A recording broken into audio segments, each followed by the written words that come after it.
आचार्य जी, हमारे समस्त श्रोतागण हजारों ख्वाब पलकों पे सजाए बैठे हैं, भाषा की गहराइयों में उतरने को उत्साहित बैठे हैं। तो आपका हार्दिक स्वागत। अब ये आभासी मंच आपका है। कल्याणानां निधानं कलिमलमथनं पावनं पावनानां पाथेयं यन्मुमुक्षो सपदि परपदप्राप्तये प्रस्थितस्य विश्रामस्थानमेकं कविवरवशां जीवनं सज्जनानां बीजं धर्मधर्मस्य प्रभवतु भूतये राम नाम रत्नाकराधौत्पदां हिमालये किरीटिनीं ब्रह्मराजर्षि रत्नाढ्यां वंदे भारत मातरम। इस कार्यक्रम के अध्यक्ष डॉक्टर श्री जयशंकर बाबू जी, उमेश कुमार प्रजापति जी, कार्यक्रम का संचालन बहुत अच्छा संचालन कर रही अनुपमा जी, और मैं देख रहा हूं कि हमारे तमाम मित्र और शिष्य इस कार्यक्रम से जुड़े हुए हैं। आप सभी का हार्दिक स्वागत एवं अभिनंदन करता हूं। विषय है भारतीय चिंतन की, भाषा चिंतन की भारतीय परंपरा। भाषा चिंतन की भारतीय परंपरा पर बात करने के पहले मैं संकेत कर देना चाहता हूं कि मेरा जो व्याख्यान है इसका उद्देश्य केवल भारतीय भाषा चिंतन की परंपरा का गौरवगान नहीं है, अपितु इसका उद्देश्य है कि हमारे पास जो संपदा है उस संपदा का आज आधुनिक संदर्भ में कैसे उपयोग करके और विश्वव्यापी इस विचार को जन जन तक पहुंचाया जा सकता है। शोधार्थियों,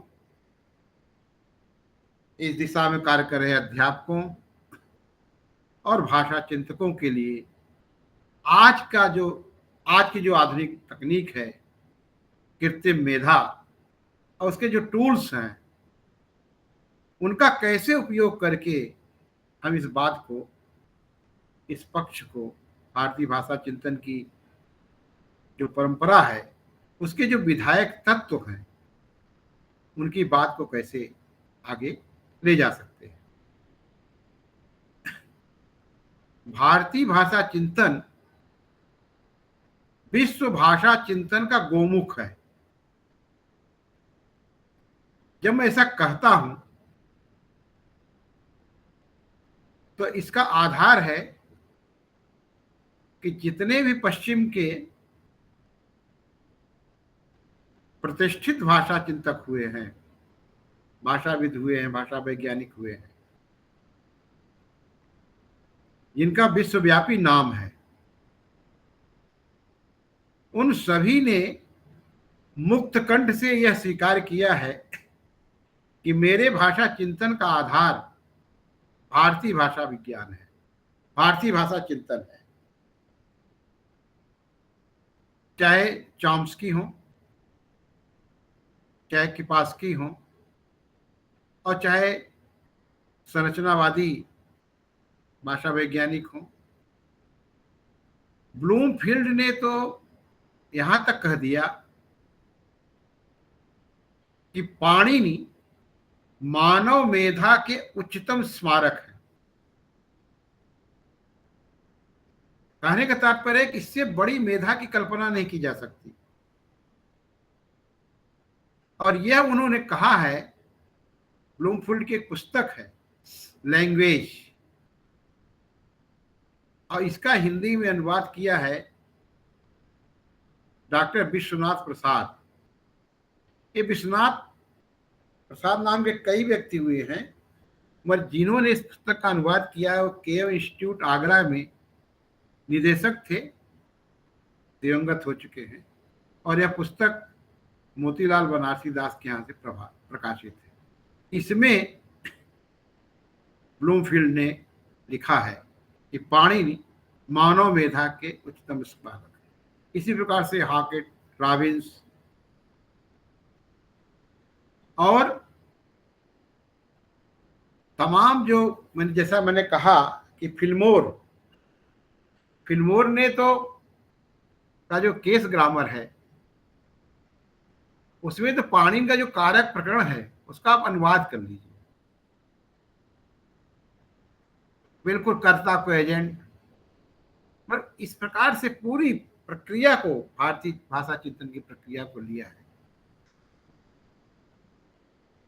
और भरतिहर ने जो वाक्पदीयम में 18 प्रकार के अर्थ के प्रकार बताए हैं, उसका आइए रिचर्ड्स ने तो पूरा वही 18 प्रकार गिना दिए। कहने का तात्पर्य, और जो जीरो मॉर्फीम को ये भारत की देन मानी गई है, शून्य प्रत्यय। इसलिए मैं कह रहा हूं कि भारतीय भाषा चिंतन विश्व भाषा चिंतन का गोमुख है। अब इस बड़े विषय को, इस लंबी परंपरा को सूत्र रूप में कहने के लिए एक उदाहरण मैं प्रस्तुत करूंगा, और उसी उदाहरण में पूरी प्रक्रिया आपके सामने स्पष्ट होगी। आज आवश्यकता है कि इस सारे विधायक तत्वों को कैसे आधुनिक संसाधनों के माध्यम से उनके घटक बना करके हम प्रस्तुत करें। और आवश्यकता इस बात पर है कि हमें इस दिशा में निरंतर अनुसंधान करना चाहिए। भारतीय विश्वविद्यालयों में इधर भाषा पर, व्याकरण पर, भारतीय भाषा चिंतन की परंपरा पर न के बराबर काम हो रहा है, होना चाहिए। जितने भी भाषा विभाग हैं, तो मैं जो उदाहरण आपको प्रस्तुत करने जा रहा हूं वो ऋग्वेद का एक सूक्त है, एक मंत्र है। और उस मंत्र में पूरी परंपरा निहित है। वो मंत्र है, एक भाषा रूपी वृषभ की कल्पना की गई है, रूपक बांधा गया है, क्योंकि जब बात बहुत लंबी हो तो उसको रूपक में बना स्पष्ट करने की प्रक्रिया है हमारे यहाँ। तो भाषा रूपी वृषभ की, वृषभ माने बैल, संस्कृत में वृषभ कहते हैं बैल को।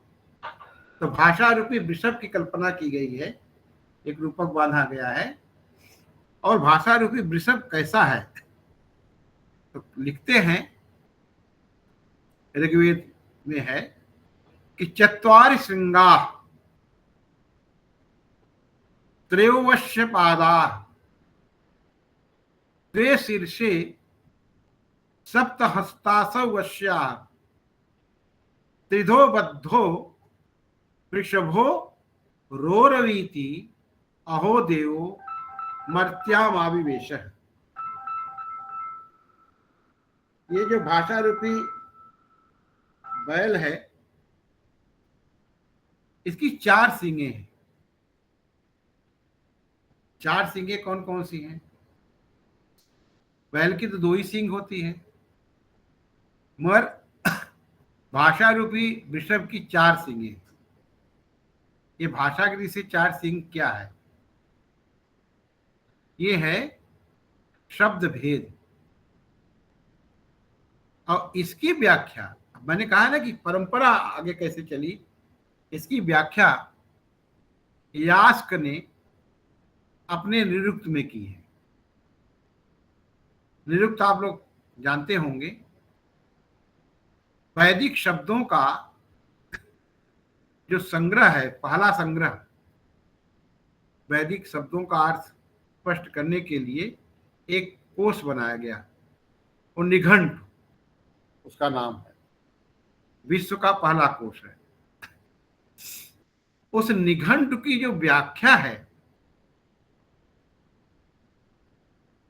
यास्क ने की, यास्काचार्य, और उस ग्रंथ का नाम रखा निरुक्त, निशेषेण उक्ति निरुक्ति, ऐसा कथन इसमें कोई द्विधा न हो, निर्विकल्पक हो। तो निरुक्त में कहा कि 4 शब्द भेद हैं शब्द के, नाम, आख्यात, निपात और उपसर्ग। ये संस्कृत के उदाहरण दे रहा हूं, आप बिल्कुल हमारे साथ रहें और बात एकदम आपके साथ स्पष्ट होती चलेगी। संस्कृत से घबराइएगा नहीं, उदाहरण से, पहले हिंदी में उसको स्पष्ट करते चलूंगा। कहा कि नाम आख्यात निपातोपसर्गास्य, कहा कि शब्द के 4 भेद हैं। नाम माने संज्ञा और सर्वनाम विशेषण, ये सब नाम में आ गए। आख्यात क्रिया, निपात, निपात वे शब्द हैं जो वाक्य के बीच में प्रयुक्त होकर के निश्चित अर्थ पर बल देते हैं, जैसे तक, भर, भी, ये निपात है। जैसे वह भी चोर है, वह भी विद्वान है, वह भी वक्ता है। अच्छा, मतलब जब जोर देने के लिए भी का प्रयोग। तक, यह पुस्तक उस तक पहुंचा दीजिए और किसी को मत दीजिएगा, उस तक। ये निपतंत निपातः, जो वाक्य के मध्य में प्रयुक्त होकर के निश्चित अर्थ देते हैं, उन्हें निपात कहा। तो शब्द के 4 भेद हो गए, नाम, आख्यात क्रिया, निपात अभी आपको बताया, और उपसर्ग आप जानते ही हैं कि जो शब्दों के पहले प्रयुक्त होता है। अब ये देखिए कि हमारा जो दुर्भाग्य है,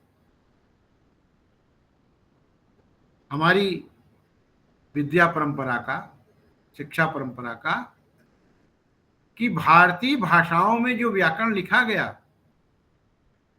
वो भारतीय भाषा चिंतन की परंपरा से ही नहीं लिखा गया, छोड़ दिया हमने।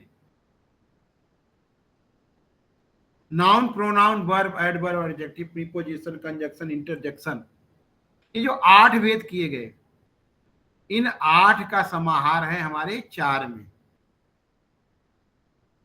ये जो अंग्रेजी का व्याकरण लैटिन से आया, अंग्रेजी में भी अंग्रेजी का नहीं है, और उसके आधार पर भारतीय भाषाओं में सबसे पहले उसी संरचना पर मराठी में व्याकरण बना, पहला व्याकरण दामले का। उसके बाद जो हिंदी का प्रथम प्रामाणिक व्याकरण है, नागरी पंचाणी सभा से प्रकाशित हुआ, आचार्य कामता प्रसाद गुरु। संयोग से आचार्य कामता प्रसाद गुरु भी जबलपुर के थे। वह भी व्याकरण गुरुजी ने दामले का जो मराठी का व्याकरण था, जो अंग्रेजी व्याकरण की संरचना पर था, उसी आधार से हिंदी का व्याकरण बनाया। फिर ठीक 10 वर्ष बाद आचार्य कामता प्रसाद गुरु के व्याकरण के ठीक 10 वर्ष बाद आचार्य किशोरीदास वाजपेयी का व्याकरण आता है, हिंदी शब्दानुशासन, और वह भी नागरिक पिछाणी सभा से ही प्रकाशित होता है। उसमें भी वही संरचना। कहने का मतलब ये है कि ये जो 8 भेद अंग्रेजी व्याकरण के आधार पर किए गए, ये 8 भेद है ही नहीं। 4 भेद हैं, नाम, आख्यात, निपात और उपसर्ग। इस पर काम होना चाहिए। इस प्रक्रिया को स्पष्ट करने का आशय ही यही है कि हमारा ध्यान इधर जाना चाहिए। और यास्क जो है विचार कर रहे थे निरुक्त में, वो अर्थ की दृष्टि से विचार कर रहे थे। आप समझ सकते हैं को निघंटु की व्याख्या कर रहे थे। निघंटु जो वैदिक कोश था, तो उस वैदिक कोश में जो आए हुए शब्द थे, उन शब्दों की व्याख्या कर रहे थे, इसलिए वो अर्थ की दृष्टि से विचार कर रहे थे। और व्याकरण की दृष्टि से तो 2 ही भेद है हमारे यहाँ, अर्थ की दृष्टि से 4 भेद है शब्द के, व्याकरण की दृष्टि से 2 भेद हैं। वो 2 भेद कौन है? उद्देश्य और विधेय, जिसे आप कहते हैं। अंग्रेजी में सब्जेक्ट एंड प्रेडिकेट कहते हैं, संस्कृत को इसी में सुप और तिंग कहते हैं। सुप तिगंतम पदम, शब्दों का प्रयोग नहीं होता, पद का प्रयोग होता है। पद ही प्रयोगार होता है। प्रयोगार है माने अर्ह माने योग्य। तो सुप और तिंग मिलकर के पद बनते हैं, सुप तिगंतम पदम। तो 2 ही भेद हुए। और इसी को लिंग्विस्टिक्स की जो शब्दावली है उसमें कहा गया रीम, REHEME, रीम, और THEME, theme. Rheme and theme.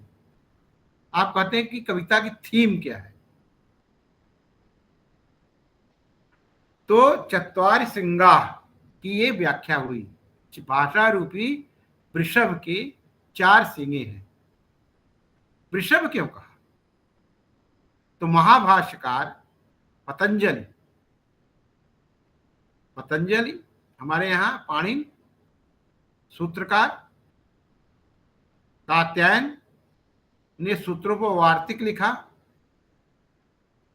और वार्तिकों पर पतंजलि ने भाष्य लिखा, और भाष्य इतना प्रशस्त हुआ कि उसे महाभाष्य कहा जाने लगा और उन्हें महाभाष्यकार कहा जाने लगा। तो ये जो 4 भेद बताया, नाम, आख्यात, निपात और उपसर्ग, तो मैंने कहा जो वृषभ कहा, वृषभ क्यों कहा? तो भाष्यकार ने वृषभ इसलिए कहा कि वर्षत इति वृषभः। वर्षति अपनी व्याख्या में पतंजलि लिखते हैं महाभाष्य के पशपशानिक में, माने पहले अध्याय में। वहां अध्यायों का नाम आनिक है। पशपशानिक में लिखते हैं कि वर्षत इति वृषभः, जो वर्षण करता है वह वृषभ है। आगे लिखते हैं किम वर्षति, क्या वर्षण करता है, किसकी वर्षा करता है? तो कहा सर्व कामान, सभी कामनाओं का वर्षण करता है। अर्थात भाषा से आपकी सारी कामनाएं पूरी हो जाती हैं।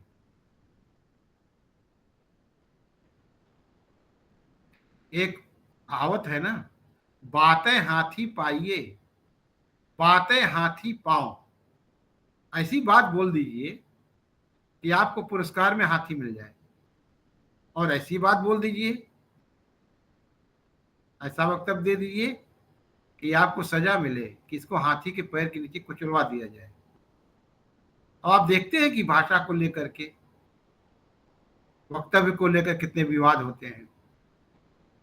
तो भाषा क्या करती है? सभी कामनाओं की पूर्ति करती है। तो लिखा किम वर्षति, क्या वर्षण करती है? तो उत्तर देते हैं सर्व कामान, सभी कामनाओं का वर्षण करती है। अर्थात भाषा से सारी कामनाएं पूरी होती हैं।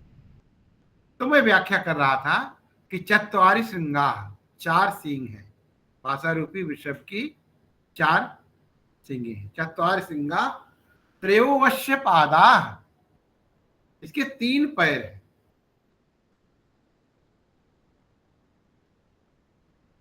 बैल के तो 4 पैर होते हैं, आगे के 2 हैं, जो हाथ झुक जाता है ना तो 4 हो जाते हैं, 4। मगर इस भाषा रूपी वृषभ के 3 पैर हैं। ये 3 पैर क्या है भाषा की दृष्टि से? ये हैं 3 काल, भूत, वर्तमान और भविष्यत। 3 काल हो गए। चत्वारि श्रृंगा त्रयोवश्य पादा, 3 पैर माने 3 काल। द्वे सिर से, 2 सिर हैं। ये 2 सिर क्या है? एक ही सिर होता है बैल के, और भाषा रूपी वृषभ के 2 सिर हैं। द्वे सिर से, ये 2 सिर क्या है? वही सुप और तिंग जिसे कहा, जिसे आपने सब्जेक्ट और प्रेडिकेट कहा। द्वे सिर से उद्देश्य विधेय कहा। द्वे सिर से, 2 सिर हैं। सप्त हस्तासव वश्या, 7 हाथ हैं इसके। 7 हाथ क्या है? 7 विभक्तियां, कर्ता, कर्म, करण, संप्रदान, अपादान, संबंध, अधिकरण, सप्तमी में पै पर। वैसे कारक 6 ही हैं, कारकाणि षट कहा गया है व्याकरण में। मगर क्योंकि संबोधन और प्रथमा में एक ही रूप है, इसलिए उसको 6 कहा गया, कारकाणि षट। तो ये जो सब चत्वारि सिंगा त्रयोवश्य पादा, 2 सिर से, 2 सिर हो गए, 7 हाथ हैं। सप्त हस्तासव वश्या, त्रिधो बद्धो, ये 3 जगह से बंधा है। आपने देखा होगा ऐसा बैल? नहीं, बैल तो एक जगह से बनता है। गले में इसके पगहा या गिराई या रस्सी डाल करके एक जगह से बांधा जाता है। मगर यह भाषा रूपी वृषभ 3 जगह से बंधा हुआ है। ये 3 जगह से क्या है? तो 3 जगह के बारे में लिखा, उरसी, सिरसी, कंठे। ये भाषा रूपी बैल उर आत्मा, सिर बुद्धि, कंठे कंठ, ये 3 जगह से बंधा हुआ है। अब देखिए इसकी व्याख्या पाणिनि करते हैं। पाणिनि का एक शिक्षा ग्रंथ है जिसे पाणिनि शिक्षा कहते हैं। मैं स्पष्ट करना चाहूंगा, ये शिक्षा ग्रंथ है, आज इसे हम फोनेटिक्स कहते हैं, स्वन विज्ञान, ध्वन विज्ञान अब नहीं कहते, उसको स्वन विज्ञान कहते हैं, फोनेटिक्स, जिसे हम फोनेटिक्स कहते हैं। यही, इसी को हमारे यहाँ शिक्षा ग्रंथ कहते थे। पाणिनि शिक्षा, याज्ञवल्क्य शिक्षा, भरद्वाज शिक्षा, पाराशर शिक्षा। ये शिक्षा क्या है? ध्वनियों को उच्चारण कैसे किया जाए, ध्वनिर्विशेषणम शिक्षा, वर्णनम च विभाजनम, परवृत्तेतिहासश्च ध्वनि विज्ञान उच्यते। ये ध्वनि विज्ञान की परिभाषा है। लड़के बहुत, अध्यापक और विद्यार्थी दोनों घबराते हैं कि कैसे जाने कि ध्वनि विज्ञान क्या है। मगर इस श्लोक में है ध्वनिर्विश्लेषणम शिक्षा, इसमें ध्वनियों के विश्लेषण की शिक्षा दी जाती है। वर्णनम, उसका वर्णन किया जाता है, और उसका प्रत्येक ध्वनि का इतिहास बताया जाता है, उसे ध्वनि विज्ञान कहेंगे। हमारे आचार्यों ने कितने सरल ढंग से इसको स्पष्ट कर दिया है। तो मैं कह रहा था कि जिसे ध्वनि विज्ञान कहते हैं, स्वन विज्ञान, उसी को पहले शिक्षा कहा जाता था। ये 12 शिक्षा ग्रंथ हैं और आज भी उपलब्ध हैं। हमें इस पर काम करना चाहिए। शिक्षा और प्रातिशाख्य दोनों उपलब्ध हैं। 12 शिक्षा ग्रंथ संपूर्णानंद संस्कृत विश्वविद्यालय से एक साथ प्रकाशित हैं, अलग अलग भी प्रकाशित हैं, मिलते हैं, और एक साथ भी शिक्षा संग्रह करके 12 शिक्षा ग्रंथ हैं। इसमें ध्वनियों के बारे में, ध्वनियों के उच्चारण के बारे में, सम्यक उच्चारण के बारे में, कहा गया है। और आप जानते हैं, मैं उदाहरण देकर बताना चाहूंगा कि कहा कि कैसे उच्चारण करना चाहिए। आप लैंग्वेज लैब में चले जाइए, जो उच्चारण की प्रक्रिया हम सीखते हैं उससे ज्यादा व्यवस्थित प्रक्रिया है वहां। कैसे कहा, एक उदाहरण है, व्याघ्री यथा हरेत पुत्राम पीता पतन भेदाभ्याम तद वर्णन परिजते। कहा कि व्याघ्री जो है, व्याघ्री माने शेरनी, अपने बच्चों को कैसे उठाती है, दांत से पकड़ती है। दांत बड़े नुकीले होते हैं उसके, और कहीं चोट नहीं लगती। कहा कि ऐसे पीता पतन भेदाभ्याम, ऐसे भय से मुक्त होकर के ऐसे स्पष्ट अक्षरम व्यक्ति प्रत्येक वर्ण का अलग अलग उच्चारण करना चाहिए। जैसे चावल पकाते हैं, हाँ, तो उसका एक एक दाना फेंक दीजिए तो अलग अलग हो जाए। ऐसे कहा स्पष्ट अक्षरम व्यक्ति, एक एक वर्ण का अलग अलग ध्वनि सुनाई पड़नी चाहिए उच्चारण के लिए कहा। तो उच्चारण की प्रक्रिया इसमें बताई गई है। अब ये उच्चारण होता कैसे है, भाषा जन्म कहां से लेती है, मुख्य मुद्दा यह है। तो हमारे इन शिक्षा ग्रंथों में बताया गया है, पश्चिम में तो भाषा का जितना विश्लेषण हुआ है, जब भाषा बन गई, और हमारे यहाँ जैसे गर्भाधान संस्कार होता है, गर्भ में जब शिशु आ जाता है तब से संस्कार शुरू हो गए, गर्भाधान संस्कार 16 संस्कारों में से पहला संस्कार। वैसे भाषा का संस्कार गर्भ से ही है, उसकी बात कर रहे हैं, कहां से भाषा जन्म लेती है। तो जो त्रिधो बद्धों की बात मैं कर रहा था, 3 जगह से बैल बंधा हुआ है, उसी की पूरी कथा, उसी की परंपरा बताने के लिए मैंने ये सारे उदाहरण आपके सामने रखे। उरसी कंठे सिरस 3 जगह से बंधा हुआ है। तो इसकी स्पष्ट व्याख्या, जैसा कि मैंने बताया, कि पाणिनि के शिक्षा ग्रंथ में है। अब मैं वो उदाहरण दे रहा हूं आपको, पाणिनि के शिक्षा ग्रंथ में जो उदाहरण आया है। कहा कि आत्मा, पहले बात आती है आत्मा में, फिर बात आती है बुद्धि में। आत्मा से उसका प्रोटोकॉल है, अनुक्रम है। अनुक्रम है, पहले आत्मा, फिर बुद्धि, फिर मन में, फिर मन में आकांक्षा होती है, तब हम कंठ से उसको करते हैं।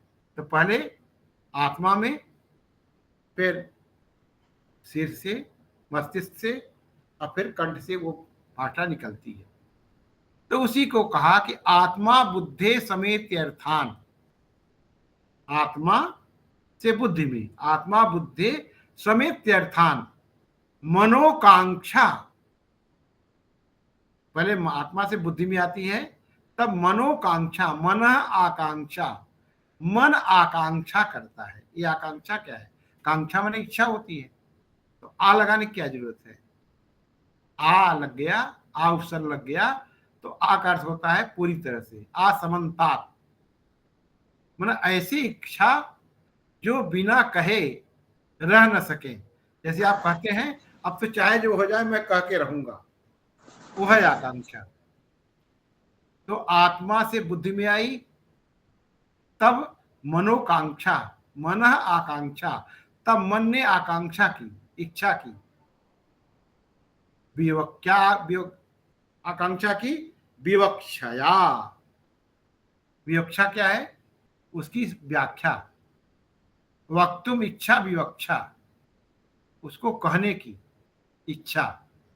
कहा कि अब तो मैं कह के रहूंगा, क्योंकि वो बात पक गई, हृदयस्थ हो गई, बुद्धिस्थ हो गई, और आत्मा ने स्वीकार कर लिया। तो आत्मा से बुद्धि से, अब बुद्धि से फिर वो कंठ से व्यक्त हुआ। तो आत्मा बुद्धि समेत अर्थान मनोकांक्षा विवक्षया, जब मन आकांक्षा करता है उसको व्यक्त करने के लिए, विवक्षा करने के लिए, तब आगे क्या प्रक्रिया है?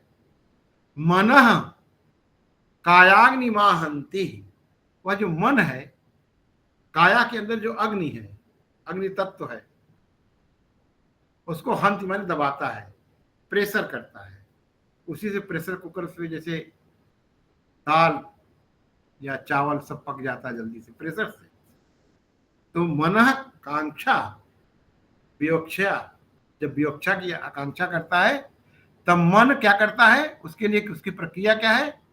कायाग्नि माहंती, उसको दबाता है। जब दबाता है तो वह उससे सह प्रेरित मार्तन, तब मरुत माने वायु को प्रेरित करता है। जब वायु को प्रेरित करता है तब श्वास से मंदः, धीरे धीरे, जनयति उत्पन्नम भवति, तब धीरे धीरे उत्पन्न होती है। क्या उत्पन्न होती है? भाषा, स्वरम, तब भाषा उत्पन्न होती है। तो ये त्रिधोबद्धों की व्याख्या है कि वो भाषा रूपी बैल 3 जगह से बंधा हुआ है। अब 3 जगह से बंधा हुआ है, ये अब इसी में प्रक्रिया बता दी गई है कि भाषा कैसे उत्पन्न होती है। आत्मा बुद्धि समेत अर्थान मनोकांक्षा विवक्षया मनः कायाग्निमाहंति स प्रेरयति मारुतन, मार्तस्तुच्चरति, उस मरु से उच्चरित होता है। क्या? मंदः, धीरे धीरे, जनयत स्वरम माने बहुभाषा। अब त्रिधोबद्धो, 3 जगह से वो भाषा रूपी बैल बंधा हुआ है, तो क्या करता है? ये 3 जगह से बंधा है तो कहता है रोरवीति, गर्जन कर रहा है। अरे भाई बांध दिया है तो गर्जन तो करेगा ही, हथकड़ी किसी को लग गई तो घबराएगा, मगर वो 3 जगह से बंधा हुआ है तो गर्जन कर रहा है। गर्जन क्या कर रहा है? वो भाषा के दृष्टि से बड़ा सार्थक उदाहरण है। वृषभो रोरवीति, गर्जन कर रहा है। क्या? अहो देवो मर्त्यामाविवेश, जो महादेव हैं, जो वाणी के अधिष्ठाता हैं, अधिष्ठात्री तो सरस्वती है, वह अधिष्ठाता शिव है। मर्त्या माने मृतलोक में, आविवेश आ गए हैं, उनका आगमन हो गया है। आप जानते हैं कि जो पाणिनि के अष्टाध्यायी में प्रत्याहार है और जो सूत्र है शिव सूत्र, अयुण रीली के हैबरट लण जन गणनम खपय खपर चट चटतो कपय सस्तर इति माहेश्वराणी, माहेश्वर माने शंकर, सूत्राणि आदि संज्ञार्थानि येषा मंतायित अकारादि सुकार उच्चारणार्थे लण मध्ये तिसंकः अलंतम उपदेशयन्तम सूत्रे सदृष्टम पदम सूत्रांतर धनवर्तनीया प्रसक्तस्या दर्शनम लोप संज्ञा चा, जो अदर्शनीय है उसकी लोप संज्ञा हो गई।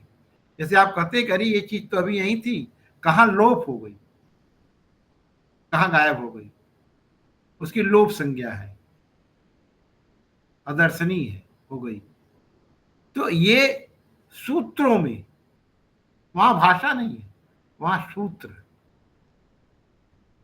तो इसके कौन कर, इसके प्रवक्ता कौन है, अधिष्ठाता कौन है? भगवान शंकर। उन्हीं भगवान शंकर के लिए वो कह रहा है वृषभ कि अहो देवो मर्त्याम आविवेश, महादेव का धरती पर प्राकट्य हो गया है, माने भाषा प्रकट हो गई है, भाषा प्रवहमान हो गई है।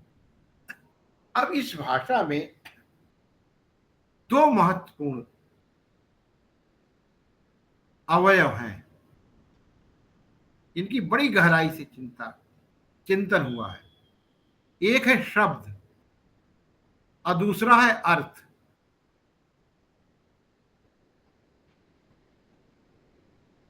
अब शब्द क्या है और अर्थ क्या है? तो आप लिंग्विस्टिक्स की कोई भी पुस्तक, चाहे हाकेट की हो, चाहे ग्लीसन की हो, चाहे रॉबिन्स की हो, कोई पुस्तक उठा लीजिए, पहला वाक्य मिलता है, word can not be defined. माने शब्दों की को परिभाषित नहीं किया जा सकता, उनका एकदम से अर्थ बताया नहीं जा सकता। Word can not be defined, परिभाषित नहीं किया जा सकता। Word can not be defined, मगर भारतीय भाषा चिंतन में स्पष्ट कहा गया है। और ये प्रक्रिया करते करते फिर बताते हैं कि ऐसा है, वैसा है, ये है, वो है, ऐसे शब्द है, पर स्पष्ट नहीं है। मगर भारतीय चिंतन में आधे वाक्य में, छोटे से वाक्य में कहा गया कि शब्द क्या है। शब्द किम, तो कहा कि जिससे प्रतीति हो वह शब्द है। आज आपको भी ये परिभाषा कभी न भूलने वाली है, क्योंकि मेरा विश्वास है कि आप बड़े ध्यान से सुन रहे हैं। ध्यान से सुन रहे हैं तो सब अंदर हो रहा है, क्योंकि कहावत है ना कि मन मोर महुआ चित्त बुसौले। अगर मन है यहाँ तो सब अधिग्रहित होगा। तो मुझे विश्वास है कि आप हमारे साथ हैं। तो छोटी सी परिभाषा है मित्रों कि जिससे प्रतीति हो वह शब्द है। अब ये बताइए, ये किसको नहीं याद हो जाएगी? ये है चिंतन, ये है भारतीय भाषा चिंतन, जहां पश्चिम कहते हैं word can not be defined, और एक दो पैरे के बाद, एक दो अनुच्छेद के बाद वो डिसाइड करते हैं कि इसकी ये इतनी यूनिट होती है, ये होता है, वो होता है। अरे पहले परिभाषा तो बताओ, पहले मार्ग तो बनाओ। जब सड़क बन जाएगी तब तो हम गंतव्य तक पहुंचेंगे। परिभाषा तो मार्ग है। और यहां इदिमित्थम, मतलब जो कह दिया वही है, उसमें कोई विकल्प नहीं, उसका निर्विकल्पक है परिभाषा। तो कहना जिससे प्रतीत हो वो शब्द है। अब इसी को सूत्र में मैंने हिंदी में तो बता दिया, जिससे प्रतीत हो वो शब्द है, आपको याद हो गया है।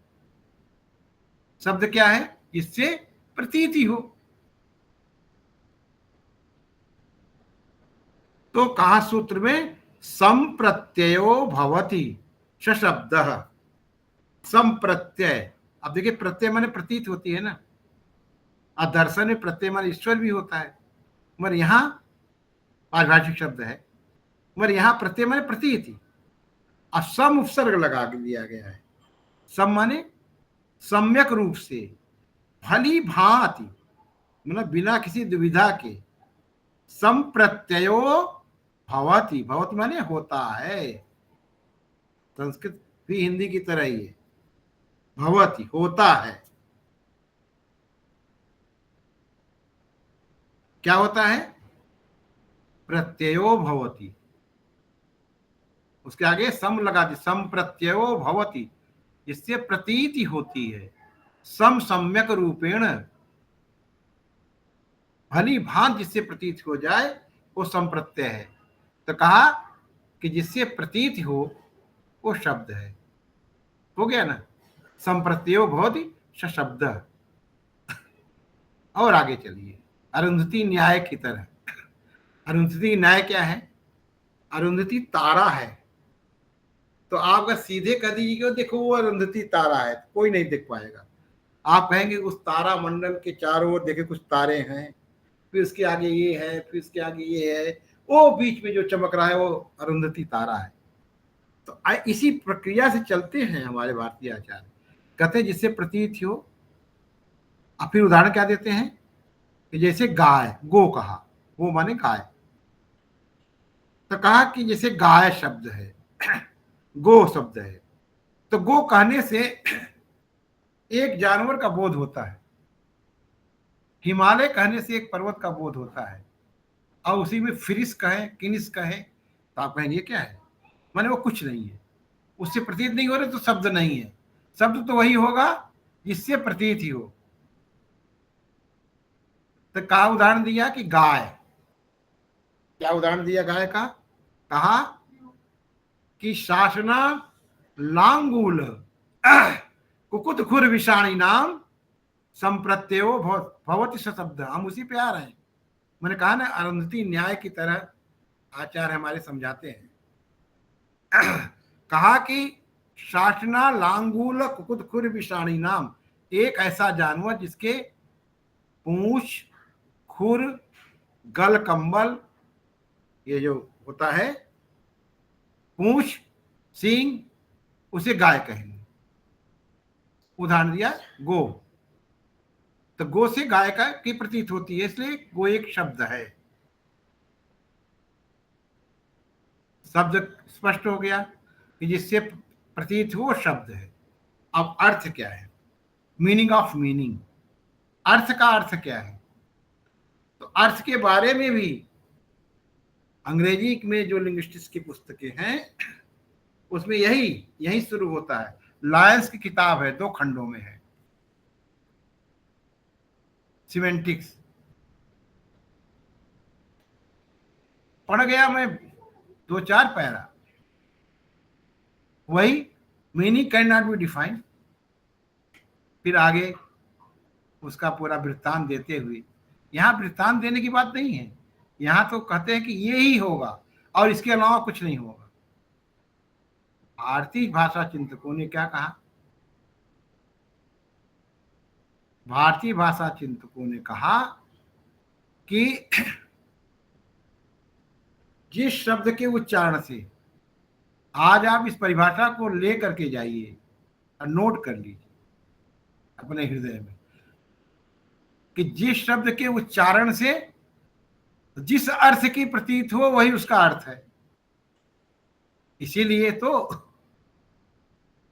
केशवदास की रसिक प्रिया है, कवि प्रिया है, रामचरितमानस है, कवितावली है, गीतावली है, अनेक भाष्यकार हुए हैं और सब भाष्यकारों ने अपने अपने ढंग से भाष्य किया है।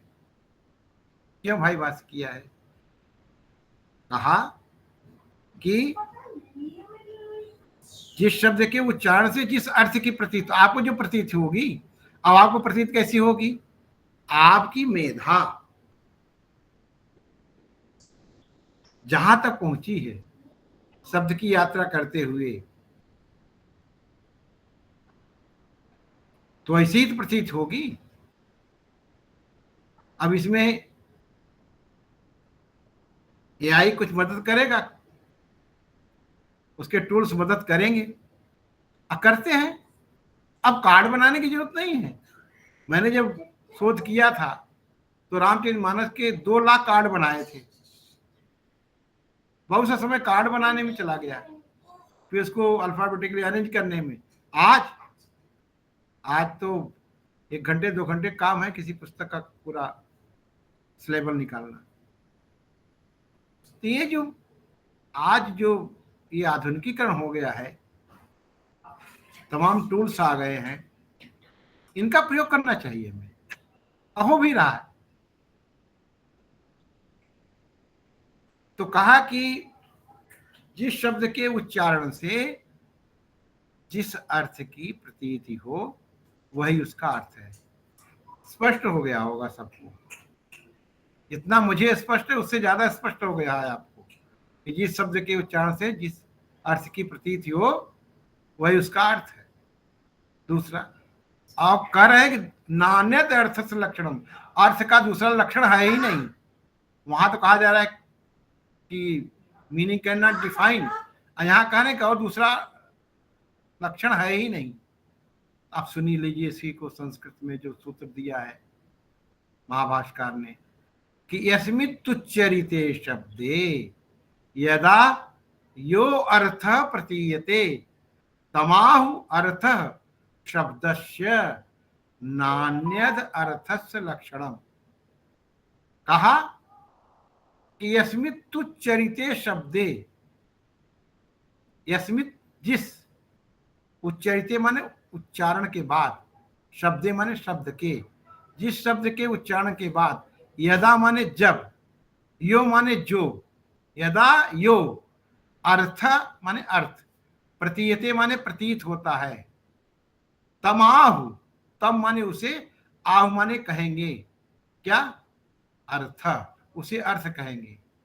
किसका अर्थ कहेंगे? शब्दस्य, उसे शब्द का अर्थ कहेंगे। ये क्या कह रहे हैं? नान्यद अर्थस्य लक्षणम, करें अर्थ का दूसरा लक्षण है ही नहीं, यही है। तार ठोक के कह रहे हैं, दोनों बाह उठा के उद्बाह घोषणा कर रहे हैं। क्या कह रहे हैं?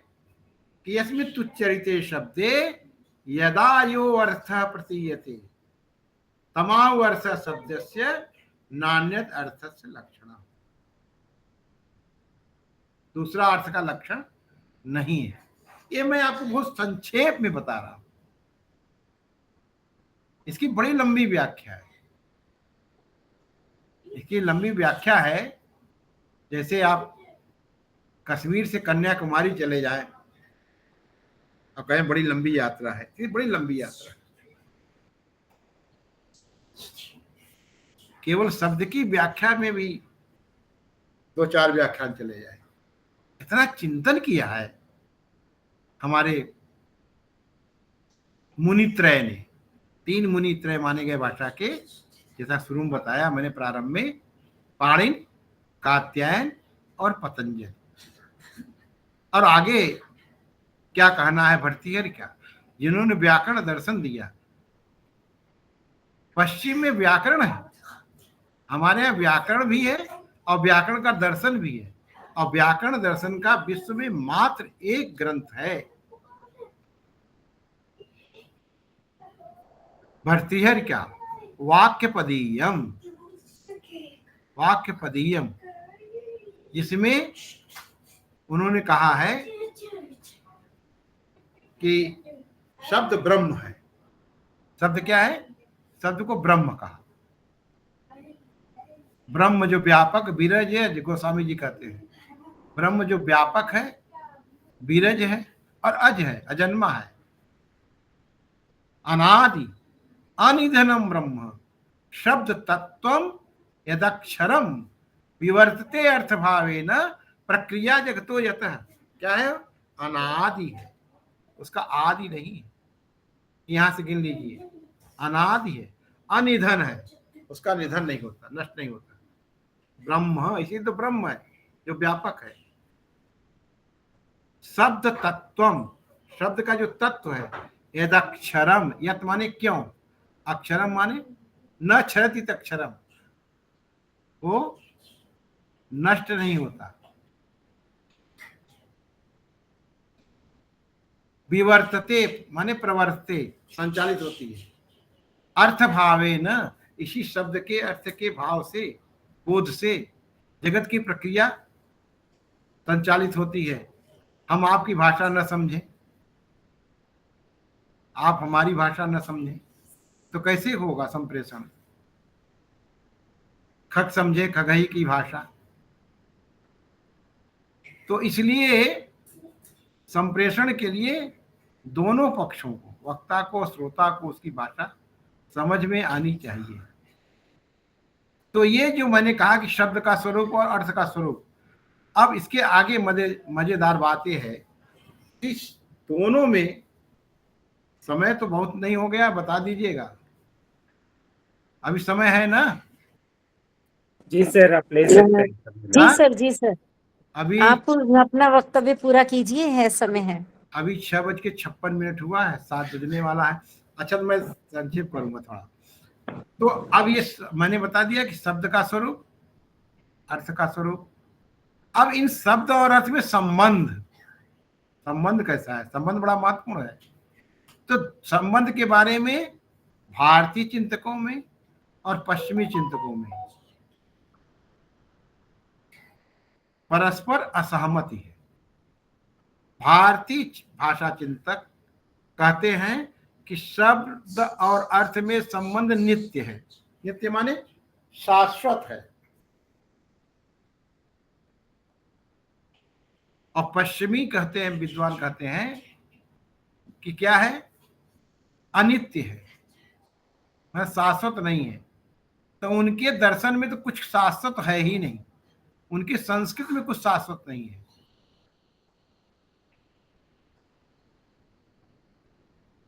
सब जो है यूज एंड थ्रू है। तो शब्द अर्थ में कैसे शाश्वत है? तो अनित्य मानते हैं, कहते शब्द अर्थ जब तक जुड़े हुए हैं तभी तक है, उसके बाद नहीं, अलग अलग है। भारतीय भाषा चिंतक कहते हैं कि शब्द और अर्थ में शाश्वत संबंध है। एक काव्यशास्त्री हुए हैं महिम भट्ट, उनका ग्रंथ है व्यक्ति विवेक, संस्कृत में, उसका हिंदी में भी मिलता है अनुवाद। व्यक्ति विवेक में लिखते हैं कि शब्द और अर्थ जुड़े हुए भाई की तरह है। अब जुड़े हुए भाई की तरह तो कहा, पर जुड़े हुए भाई में देखिए तो एक जैसे लगते हैं, मगर फिर भी थोड़ा अंतर तो है नहीं। तो मगर इसको बिल्कुल सही कहा तो कालिदास ने, अब कालिदास से भी और ज्यादा सही कहा, और ज्यादा एप्रोप्रिएट, गलत तो कोई नहीं है कि न कालिदास है न तो सीधा, एकदम यथायथ, माने जैसे होना चाहिए वैसे। वागर्था भी संपृक्त हो, वागर्थ प्रत्यय जगत पितरो वंदे पार्वती परमेश्वर। अब तुलसी क्या कहते हैं, गीरा वाणी, अर्थ अर्थ, जल बीच सम, जल और बीच माने लहर, जल और जल की लहर की तरह है। आप समुद्र के किनारे खड़े हो जाइए, गंगा किनारे खड़े हो जाइए, नदी किनारे खड़े हो जाइए, कहे कि ये लहर आई, ये जल, तो जल और लहर को अलग नहीं कर सकते। ये कितना अच्छा उदाहरण है। शब्द और अर्थ का संबंध शाश्वत है, नित्य है। वैशेषिक दर्शन में कहा शब्दो अंबर गुण, शब्द गुणम आकाशम, शब्द आकाश का गुण है, ईथर। जब हम कोई बात बोलते हैं तो आकाश में वो गूंज जाती है वो ध्वनि, और वो ध्वनि वो कभी नष्ट नहीं होती, अक्षर है, नष्ट नहीं होती। इसीलिए तो कहते हैं कि जो गीता कुरुक्षेत्र में गाई गई, ये कुरुक्षेत्र के भी प्रोफेसर, कुरुक्षेत्र के समीप रोहतक के प्रोफेसर मुझे दिख रहे हैं कि गाई प्रोफेसर नरेश मिश्र जी, मेरे बड़े अच्छे मित्र हैं, बड़े अच्छे भाषाविद हैं। तो कहा कि वो भी अभी भाषा जो है वो है, पकड़ लिया है वैज्ञानिकों ने, तो नष्ट नहीं होता। कहने मतलब ध्वनि वो नष्ट नहीं होती। तो कहा शाश्वत संबंध है। ये किससे कहा? ये हमारे मुनित्रय ने कहा। सूत्राणाम चानुतंत्राणाम भाष्याणाम प्रणतिभि, सूत्र के रचना करने वाले, वार्तिक की रचना करने वाले, महाभाष्य की रचना करने वाले ने कहा कि ये इसका संबंध जो है शाश्वत है, नित्य है। तो मैंने भाषा का स्वरूप, शब्द का स्वरूप, अर्थ का स्वरूप, शब्द और अर्थ का संबंध, यहां तक मैंने बात की है। अब आपका समय अगर इजाजत दे तो जो लौकिक ग्रंथ हैं उनसे उदाहरण दूं, और नहीं तो थोड़े मोह जानिए सयाने, ताते अति संक्षेप बखाने। अब मेरा अंत में ये कहना है कि जो कृत्रिम मेधा है और उसके जो टूल्स हैं, उनके माध्यम से इस सारी ज्ञान संपदा का हम केवल इसी में न फूले समाए और इसी में न अपने को भुला दे कि हमारे यहाँ तो यही है, था, ये हमारे यहाँ था, हमारे यहाँ है, मैं अब हमें आवश्यकता इसका विनियोग कैसे करें, कैसे हम बताएं। बात तो ये हुई कि पश्चिम ने हमसे लिया और हम भूल गए कि हमारे यहाँ था। जैसे हमारे पिताजी के पिताजी के पिताजी से कोई ले गया उधार और लौटाया नहीं, और हम दरिद्र हो गए और आज उससे मांग रहे हैं। हम भूल गए हैं कि वो हमारे पिताजी के पिताजी के पिताजी से लिया था। तो आज हम जो भाषा विज्ञान या भाषा चिंतन पढ़ा रहे हैं, सब पश्चिम की किताबों से पढ़ा रहे हैं। आप जितनी अमूमन आप 80% 90% कर लीजिए, काम जो है हाकेट की जो पुस्तक है उसी का अनुवाद, रॉबिन्स की पुस्तक उसी का अनुवाद, इन पुस्तकों का अनुवाद भी हुआ है हिंदी में। रॉबिन्स की पुस्तक का अनुवाद हुआ है हरियाणा ग्रंथ अकादमी से। कहने का तात्पर्य यह है कि हम अंग्रेजी पढ़ें, उनके सिद्धांतों को पढ़ें कि हमारे सिद्धांतों के आधार को एक जहां तक बढ़ चुके हैं और कुछ नया हमें देते हैं, हम उनको ग्रहण करें। मगर हम ये भी जाने कि हमारे यहाँ क्या कहा गया है, दोनों को जोड़ें और उसका आधुनिकीकरण करके अपने संसाधन विकसित करें। जैसे आज रक्षा के क्षेत्र में हम अपने संसाधन बना रहे हैं, अपना ब्रह्मोस बना रहे हैं, अपना ये बना रहे हैं, अपना वो बना रहे हैं, सब कुछ स्वदेशी हो।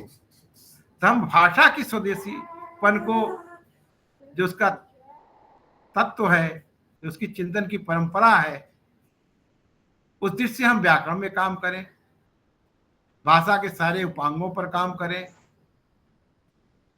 इतना कह करके मैं आप सबके प्रति धन्यवाद ज्ञापित करते हुए अपनी बात को समाप्त करता हूँ।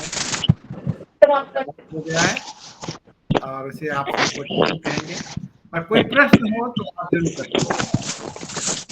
धन्यवाद सर, आपने बहुत बहुत अच्छे से एक गूढ़ विषय को सबके समक्ष रखा। विचारों का ये प्रवाह वाकई मन को आलोकित कर गया। भाषा परंपरा के इस गंभीर चिंतन में आज हमने जो जाना वो न केवल शैक्षिक था अपितु आत्मिक भी था। आपने ऋग्वेद के मंत्र के माध्यम से भाषा रूपी वृषभ के द्वारा जो बातें समझाई और ये कहा कि ये भाषा रूपी वृषभ 3 तरफ से जुड़ा हुआ है, बंधा हुआ है, आत्मा, बुद्धि और कंठ से। यानी इतने गूढ़ विषय को इतने सरल शब्दों में आपने यह समझा दिया। विभिन्न व्याकरणिक कोटियों के विषय में भी आपने बात की, शब्द के चारों भेद, नाम, आख्यात, निपात, उपसर्ग, इन पर भी बात की। आपने पाणिनि का संदर्भ भी लिया और संस्कृत के विभिन्न श्लोकों को बिल्कुल शब्द अर्थ करते हुए इतने सरल शब्दों में समझाया कि मुझे लगता है यहाँ बैठे सभी श्रोतागण बहुत अधिक लाभान्वित हुए होंगे। और आपने ये बताया कि भाषा का संस्कार गर्भ से ही है और शब्द वही होगा जिससे प्रतीति हो। और इस तरह से आपने संप्रत्यय को बिल्कुल स्पष्ट कर दिया, साथ ही अर्थ की इतनी अच्छी परिभाषा दी कि जिस शब्द के उच्चारण से जिस अर्थ की प्रतीति हो वही उसका अर्थ है। तो जैसे मुझे यहाँ लाभ हुआ, आपका ये व्याख्यान सुनकर यहाँ बैठे हुए समस्त श्रोतागण अवश्य लाभान्वित हुए होंगे, क्योंकि आपके हिसाब से शब्द की यात्रा करते हुए हमारी मेधा जहां तक पहुंचती है वहीं तक हम उसका अर्थ ले पाते हैं।